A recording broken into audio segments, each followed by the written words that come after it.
Earlier on a channel, I can't remember what channel I saw it on, but it was Cash Jordan. Cash Jordan showed this. He has a Muslim name. Looks like to me, so must be a Muslim. You know, he's working at a Kimberly-Clark warehouse that Kimberly-Clark doesn't actually own. I think they're leasing it from someone else. So he's going to burn down the warehouse he thinks Kimberly-Clark owns the warehouse. They own the stock, but not the warehouse. So he thinks he's like getting back at Kimberly-Clark because he's going to burn not only down all the merchandise in there, but also the building itself. But it's a third party that owns the building. So he's actually attacking Kimberly-Clark and attacking a third party, whoever owns the building. This POS has a Muslim name, so it's got to be a Muslim, right? It walks like a duck. He's taking a lighter to everything, and he's saying, "Hey, you're not paying us enough to live. You're not paying enough wages, or not living wages, whatever the hell that means." And so he just takes a lighter. He goes, "But these are cheap enough to burn down the whole place." Now they make it look really easy. Just takes a lighter to it, and it's up in flames of paper. I don't. It's because it's paper merchandise. A lot of this, right? It's Kimberly-Clark. I really don't know what to make of it. Is it that easy to set everything on fire? He just touches it and it goes on fire. I feel like saying what's going on here, but with all that aside, we'll treat it as face value and say this is a Muslim that is attacking, well, our supply system. Or can you call it an infrastructure? It's a huge warehouse full of Kimberly-Clark merchandise. Toilet paper, paper towels. In an age where the supply chain is so fragile that if you just breathe on it, it could break. So they say. This is shitty. And whatever sentence he gets, short of meeting his maker, it isn't good enough. All right. He has a Muslim name, and it seems like this is just the beginning of an attack on, well, our way of life. We've had that going on with the woke agenda, but I'm just saying with the supplies. So let's take a look at this. What's next? Bridges and shit like that? Listen, bitch, if you don't like the money you're making, you applied for the job. They told you what fucking wage they were going to pay you. You agreed to it. They hired you. The end. If you got a problem with it and you didn't get a raise, you either talk to your boss about it, and if you don't get a raise, you fool can quit and look for a better job. That's what you do. But he's saying, oh, look what he's saying. Look at this bitch.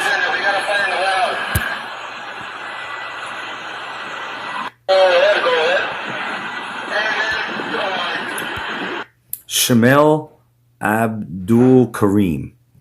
Sounds Muslim to me. According to Cash Jordan, I thought this was in Canada. But it's starting wait a minute. New video circulating show starting a massive fire at Ontario, California. My bad. Cash Patel did show Ontario. I assumed it was California. Canada.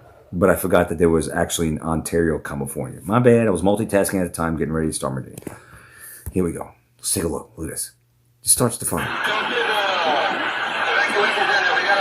It feels like an attack on our supply chain, a further attack by these invaders. That's what this looks like to me. We may not get paid enough to live, but these bitches dirt cheap. All you had to do was pay us enough to live. All you had to do was pay us enough to... All you had to do is not accept the job that they offered you, asshole. If you didn't like the $15 an hour that they were offering you, you piece of shit invader, you fucking piece of shit fake news watcher. That's what you had to do. You go to your boss, say, hey, boss, I'm doing this and this. Is there any way you could see about give me a raise or human resources or whatever? But you chose to do this. This is an attack. And we're probably going to see, because there's a whole lot more of these assholes that don't want to assimilate in our country. There's a lot of these Mohammeds and shit.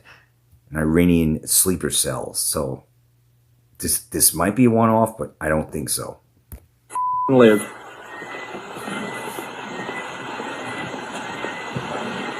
All you had to do was pay us enough to live. There goes your inventory. Yeah, I think it's late for me, but I think this is... It feels like a setup. It feels like this is This is part of their agenda. It just doesn't seem like a lone wolf person just doing this. I don't think so, but whatever. It's on fire. It's a Mohammed type person. It's a Muslim, it looks like. Probably not, definitely not here to assimilate. And if you don't like the wages, then find a better job, bitch. And there's a whole lot of more assholes out there in this country that don't belong here, that are willing, I'm willing to bet the farm, to do more of this. Probably bridges and everything else, our infrastructure. So I just wanted to show you that. What can I say? These are his words, right? Right there. World's most powerful reset. President Trump. Agenda 2030. I got a data center video coming up too. Not tonight. Mañana. All right? Probably look at some fast read headlines. Look at this. The Iran war isn't what you think. It's for this. Attacking our oil and the agenda. In 3 years, you'll know nothing. You'll be angry. Cell phones will be obsolete. You'll rent everything. Yeah. Universal income and massive depopulation. That's on the horizon. The world's most powerful reset. And what do you think that's about? Yeah.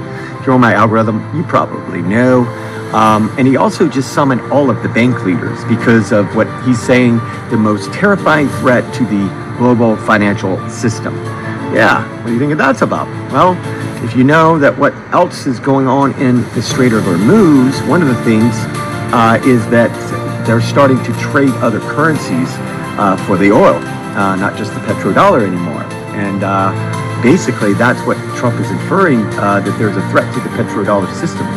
And, well, I think it's my opinion that was the agenda always, to bring down the petrodollar system and the Hegelian dialectic, crisis reaction solution. And XRP is going to be the solution, will be the bridge asset, and the new system will come in. Ta-da!